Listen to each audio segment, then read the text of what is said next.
What's up guys, YouTube here. In today's video, we're going to be talking about whether you should be pulling for Hysilens, Cerydra, Kafka, or Silverwolf. I know I mispronounced the names. I am not good with these names, guys. I really don't. Like, when we add some characters to the game that are maybe easier to pronounce, let's add like Jenny into the game. Let's name a character Jenny or Suki or something just easy to pronounce. God damn with these names, bro. Anyways, we're going to be talking about all these characters today, giving you a pull priority list for which ones you should pull or which ones would be ultimately better for your account and go from there. So now, if I'm going to be real with you guys, the main things you should be looking for here is literally Hysilens versus Kafka, because they're both dot characters, both supportive DPS, and then you'll be looking at Cerydra versus Silverwolf because they're both kind of in that support role. So without further ado, guys, let's go ahead and hop into the pros of all these characters. First, starting off with Hysilens first. First of all, guys, she is the reviver of DOT, and the reason why I say that is because she not only provides utility, she not only provides SP, she provides a good amount of dots that all of your allies can do, and then also on top of that, she's able to reproc those dots. So that's why I say she's a reviver of dot. We really did need more front loading of dot, which I think she can help do that. She can really help Kafka in that role of reprocking dots and front loading some of that damage, so, which is honestly one of the main problems of dot. Next, guys, amazing team options. I don't know if you watched the last video on should you or should you not be pulling for her, or maybe that video hasn't come out yet, but overall, guys, here are all the team options here with her. She has a lot of different team options she can work on. The yellow is what works. The green is what's amazing and that like works the best in slot, right? So like, as you can see here, has a lot of different options. She can work on a lot of different teams. While she might not be the best in slot, she is a jack of all trades, so that can be considered very good, right? She has great debuff variety and consistency, meaning she can put a lot of debuffs down, and she has a lot of different debuffs that she can offer. First of all, she gets a vulnerability debuff by 20%. Secondly, guys, she brings attack down by 15% and also decreases the enemy's defense by 25% as well. And then when I talk about debuff consistency, most of this here is lasting for like 3 turns, so you have a lot of turn usage out of all of these debuffs. And then adding on more to that variety and consistency, her talent allows every single ally in your team to literally put a dot on the enemy. So that means everyone's attack will be putting a dot on the enemy. It's like running the Pearls of Sweat light cone on everyone on your team, except it doesn't do defense down, it just puts a dot on the enemy. Up DPS through and through. It kind of touches on the point we just touched on right there, right? She's able to allow the rest of the team to put dots on the enemy,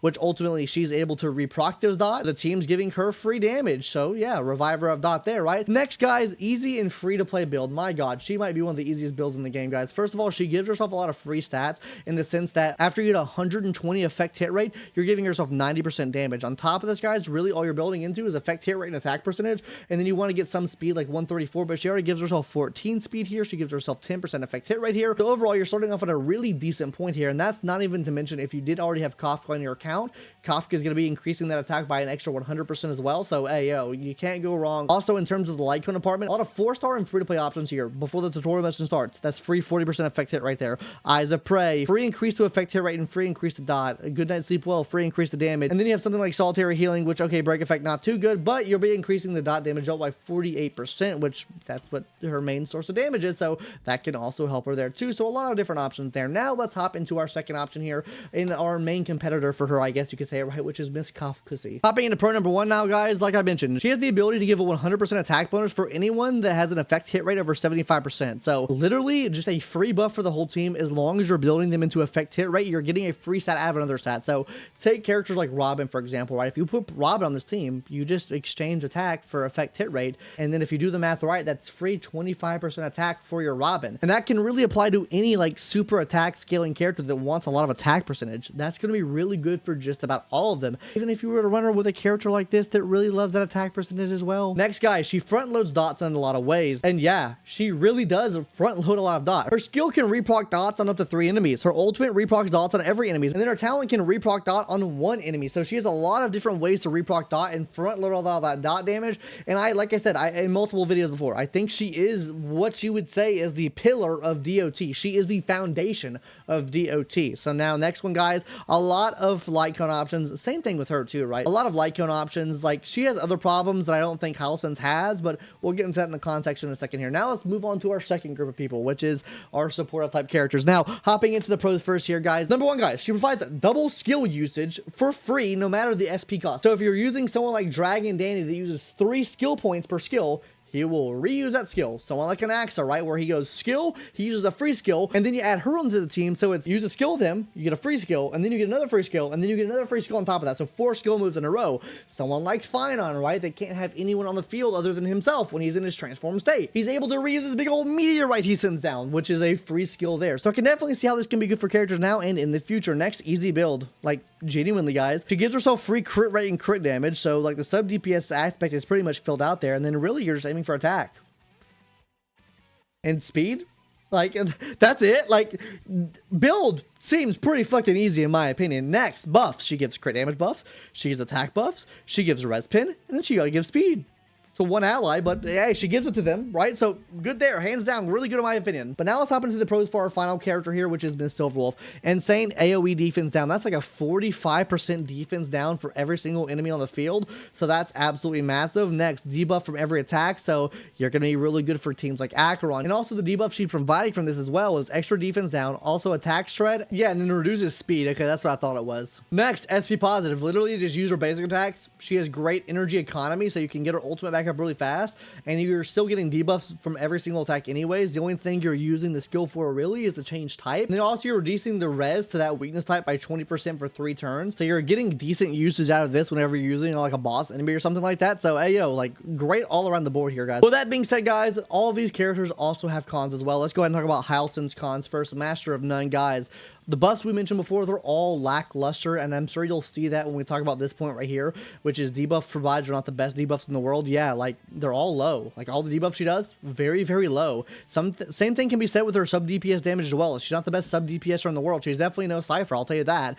Like, sure, she provides dot on the enemy, but like if you don't have her on a dot team, she's kind of cooked because you're really relying on someone like Kafka to put down really strong dots. You're relying on people like Black Swan to put down really strong dots. You're relying on them to reproc those dots that she's putting on the enemy, because if she's the only one putting dots on the enemy, then you're eliminating another person on the team that can front load some of those dots, so her damage technically drops dramatically from that. Next up, guys, she is not the best D-slot buffer in every team. As you can see right here from our chart that we put out, or the team guide we put out here, like, yeah, there's a lot of black spaces here. There's a lot of orange spaces here too. Like, there's only a few green spaces here that she works best in slot for, in my opinion. Everyone else, like, she can work for, but she is definitely not best in slot, or even second best in slot for a lot of those teams. Next up here, guys, she is dot, which we know how fucking Hoyo loves to treat their dot characters absolutely fucking cooked. Next, guys, we're going to be talking about the cons for Miss Kafka. First of all, guys, she needs a lot of stats. And the reason I say that, guys, is because really she is going to be needing effect hit rate. Okay, right? Cool. She's also going to be needing attack percentage. She also needs a fuck ton of speed to make her consistent and also be able to reproc dots a lot more often. So, I mean, like, she does need a lot to make her viable and good. So the build can be a bit harder than her, whereas with her, I really just recommend getting, you know, effect hit rate. Like, you get free damage, so that's really good. So, and then also when you're building that effect hit rate, you're also giving her free attack as well. I feel like she needs the attack more than she does. Anyways, guys, yeah, build harder in my opinion. Next, needs a lot of dots to be effective. Same thing can be said about Hysilens here, guys. The less dots you have, the less effective these characters are. You want as many dots on the enemy as possible, because their job is to front load that damage. If there's not many dots on the enemy, when you're front loading the damage, they're not doing much of damage. So that can be something very detrimental, especially if she's the only one on the team, right? So her dots are not the strongest in the world. You're really relying on a strong dot giver like Black Swan or Hysilens as well, that's able to allow every one of your teammates to put dots on the enemy, then she can reproc those, right? A lot of SP use, you're spamming through SP, whereas with Hysilens, I feel like it's just like, yo, you could use her basic attack for most of the time. Like you don't have to get her ult every single time. She can be an SP generator, and judging from her ultimate move that gives 1 free SP back, like very, very good in that sense, right? So, I mean, yeah, there are definitely cons, heavy cons with both these characters, but that's not to say that our buffers don't have cons. So hopping into her first, guys, her double skill buff honestly feels fucking useless. I feel like the only benefactor of her buff is Finosi, right? Like someone like an Axa, he can take use of it, but just run an action advancer. You advance an Axa back to the front, you use his skill, and then guess what? You get the same effect, right? Like the only time that she is good is high cost SP. So like someone like Dragon Daniel, or maybe even Archer in a sense, right? Even then, I think it might be kind of wonky to use getting a free skill back, because it takes so long to charge or charges back up to get the free skill, right? So I don't know. Fanusi definitely takes use of it though, but I mean, like, action advance, just better in almost every sense. So, like, down bad there, right? Like, what the fuck? Then buffs feel lackluster and niche. Like, dude, fuck me, dude. Her buffs, they're fucking atrocious. Like, who really thought to make her buffs 10% res pin, 72% damage, crit damage bonus on a fucking skill move only? Hey, it's cooked for any ultimate user or basic attack user. Do not use her there. Fuck me, dude. And then look, we get, oh, then look at this, guys. We're gonna be increasing the attack of our allies as well. That's so good. It's so freaking good, bro. Oh, but she gives herself a lot of free stats, isn't that right? Oh my god, dude. Dude, she feels so much like a 4-star character to me. She feels like a 4-star and a 5-star skin. Oh my god, guys. If you guys are feeling this, leave that in the comment section down below. Anyways, guys, low sub DPS damage. Like her damage is fucking. Okay, we're moving on to Silverwolf now. That's all I have to say about that, guys. That's honestly, sub DPS is meta, really. Like, really, that's the only thing I can say here. Like, she doesn't play multi-role, which all these other characters can play some type of multi-role. She just plays the worst multi-role because she's a 1.0 character. I mean, I think that's to be expected. She's not getting a buff anytime soon, so that's also a con, right? Because she just got her buff, so if she gets power crept in the future, it's cooked for her. Like, they all have a chance to get a buff since we see buffs during the game, right? So, yeah, anyways. Yeah, those are all the cons I have. I really couldn't think of any more cons for her. I'm going to keep it a buck with you. She is just really good after her buff. Next, guys, best in slot partners. Kafka, Black Swan. Who'd have thought here? Black Swan and Hysilens. Best, like, they all work best with each other, right? Best in slot partners for her, though. Anaxa and Phynon, though I feel like Anaxa is kind of a weird. Let's put an asterisk next to that because I feel like action advantages are still better for Phynon than she is. And then finally for Acheron and really anywhere. Like, she just provides a lot of defense shred, a lot of different debuffs she can work in so many different places. She's SP positive. She is literally now what I consider to be the better Pela. So yeah, for that matter, we love her. We love her there, right? Let's talk about future-proof ability now, guys. She is not, so I mean, she's kind of fucking cooked. But has overall pretty good utility and sub DPS capabilities. She's the 5-star Gwen. Like, she'll be the saver and pillar for future dot teams. She is not the foundation like Kafka is, but she definitely does provide that support. Next up for Kafka, guys, the future-proof ability of her. She's the foundation of dot. Like, she literally is able to reproc from so many different moves. And I genuinely think that characters like Hysilens and even characters like Black Swan get swapped out before they swap her out.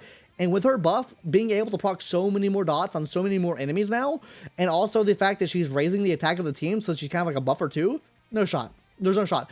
They would have to do something tremendous to Black Swan, give Black Swan the reproc ability on a lot of different moves to make her even compete with Kafka. That's all I'm going to say to that, guys. Yeah, she is going to be on dot for a long time to come until they release someone they can reproc more than her. Now, on to someone like Cerydra, right, guys? Like I said, she feels like a 4-star on the skin of the 5-star, but really could get better in the future. Like, when we get higher skill costing characters or characters that use more skill points, she becomes more viable. And the best example I can give to this is someone like Archer, right? So if you have Archer, he uses 2 SP every single time he uses a skill attack. If you were to action advance him back to the front, then you better have the skill points, because if you don't, you're cooked. With her, technically he can boom, and then instead of action advancing, he just booms for free again, right? And the more SP we can use, the better that gets. Also, characters that want to disappear from the field, which I'm assuming we'll have more characters that make the rest of the team disappear from the field, she's gonna be good for them as well. So I mean, that could be good. And also, we need ways to charge her up faster. Now up to her, guys. I mean, debuffs can get better by other units. Like, she gets power crept when someone can do more defense shred than her, and then also put more debuffs on enemies. Like, that's how she gets power crept, right? Give someone the same amount of defense shred that she has, but with also vulnerability as well. I think she's cooked in that sense. Like, that's the only way I think she's cooked. But overall, guys, I mean, like, that's like basically the breakdown of all these characters. Now let's talk about pull priority. Who should you be pulling for, right? But wait, pause, stop right there. You thought we were gonna get to this pull priority list before we actually talked about you guys subscribing to the channel? Yep, scammed, absolutely. Hit the subscribe button now, and let's go ahead and talk about this pull priority list. All right, guys, so let's go ahead and start off with number 4 of our pull priority list here. I gotta say it's Cerydra, guys. My problem with her is her buffs feel really lackluster. She really only works with Phoenicia right now, if I'm going to be completely honest with you, in the current meta. Like, she can work with Anaxa, but I would just pull on Sunday. I think Sunday's a better option for Anaxa anyways. Like, her buffs are really down bad. They only really work on skill moves. Why would I want something that just works on a skill move when I can get something that works at every single move, right? Like, she just feels like super, super niche for no fucking reason at all. And she does genuinely feel like a 4-star in the skin of a 5-star.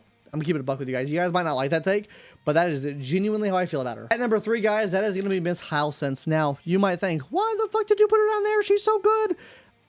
Honestly, guys, I feel like if you're planning to run a dot team, Kafka is more detrimental to that team than she is. She provides more front loading of that dot damage than Hysilens ever could. And on top of this as well, her debuffs she provides are not like the best things in the world, and she's second best in a lot of different scenarios. Hopping into number 2 now, guys, that's going to be Kafka. She is like the foundation of dot. If you were wanting to pull for dot teams, she is the character to pull for. We'll go into more detail on who you actually need to pull for in a second here, but in terms of my overall pull priority, I would say she has better value than what Hysilens does. She gives 100% attack buff for 75% of fixed hit rate, and she front loads a lot of dots. Like, she is the foundation of a dot team. And I think you guys know where this is going. Silverwolf at number 1, guys. She literally is just so freaking good now with the buff that she's gotten. Honestly, I feel like she is probably the best character in the patch to pull for. She genuinely sits at the top of the tier list now with how good she is, how much defense shred she has, how much SP positivity she has, how much great energy economy she has. She is the best. She is the GOAT, right? All right, guys, now let's go and hop into the reasons on why you should not be pulling for these characters or pulling for them, right? Number 1, guys, Silverwolf. No dot, no Finon, you're not pulling for 3.6, then yeah, go for her. She's the best of the patch. Like, if you were wanting to pull a character on this patch, I think she is the de facto best character to pull for. Next up, guys, is going to be Kafka. The reason you pull for Kafka is if you want to start a dot team. Not if you want to build a dot team and you already have Kafka, right? Obviously, you won't be pulling for her, right? But you pull for Kafka if you want to start a dot team. Hysilens, guys, you only pull for her if you're a dot main. If you already have Kafka on your account, literally, I think if you have Kafka in your account already, maybe if you had Black Swan in your account too, like, go for her. I think she's great. I think she's going to work out amazingly for you. Really, even if you have just Kafka in your account and you're a dot main, you pull for Hysilens. I think she's going to be great in that team. And then finally, guys, going to be Cerydra here. Guys, literally, if you have Finon, I think that this is just about the only scenario you pull her. If you have an Axa, then you pull for an action advancer. Literally, I think that he is the only person that can fully take advantage of what she has to offer. So for that matter, you pull for her if you have Finon. This is what I recommend, though, guys. Like, this is a pull priority list. Let me know your thoughts on the comment section down below, guys. Are you going to be pulling on this patch? Are you going to be skipping? Did I get anything wrong in this video? Let me know in the comment section down below. I'll try to get back to you. I love you guys so much. Hit the subscribe button if you haven't already. And that's going to do it, guys. Catch you next one. Later. Bye-bye.